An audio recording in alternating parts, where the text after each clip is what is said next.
अस्सलाम वालेकुम रहमतुल्लाहि ताला व बरकातुहू। नाज़रीन, उर्दू टीटी उम्मीदवारों का मुज़ाहरा 13 नवंबर को महकमा तालीम में एडमिट कार्ड करेंगे जमा। हसन रजा अमजदी। दोस्तों, ये बड़ी खबर निकल कर पटना से उन अभ्यर्थियों के लिए जो उर्दू बांग्ला टीटी 2013 के ग्रेड से पास है उम्मीदवार हैं, जिन्हें हुकूमत ने 2 तिबारा फेल कर दिया था, जो ग्रेस मार्क्स मिलने के बाद पास हो गए थे।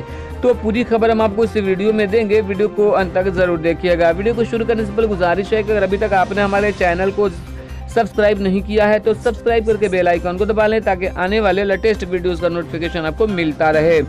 आज पटना में ऑल बिहार उर्दू टीटी संघ के रियासती सदर मुफ्ती हसन रजा अमजदी ने नामानिगारों से बात करते हुए कहा कि 12,000 उर्दू टीटी ग्रेस पास उम्मीदवारों का 13 नवंबर को पुरतशद्दुद मुज़ाहरा होगा। महकमा तालीम में उम्मीदवार अपना एडमिट कार्ड भी जमा करेंगे। उम्मीदवारों से मिस्टर अमजदी ने कहा कि कोई छूटने नहीं पाए। उम्मीदवार खुद 13 तारीख को पटना साइंस कॉलेज पहुंचे।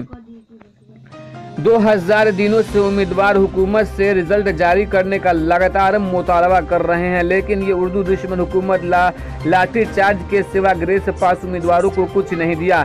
इस 12,000 उम्मीदवारों की पटना के सरजमीन पर अलग तारीख रकम करने आ रहे हैं।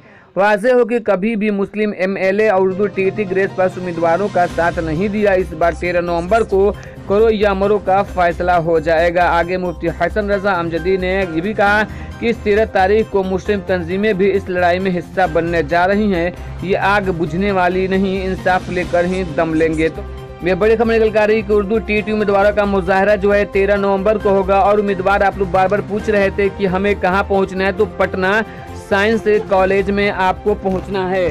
तो दोस्तों, वीडियो अच्छी लगे तो लाइक करके अपने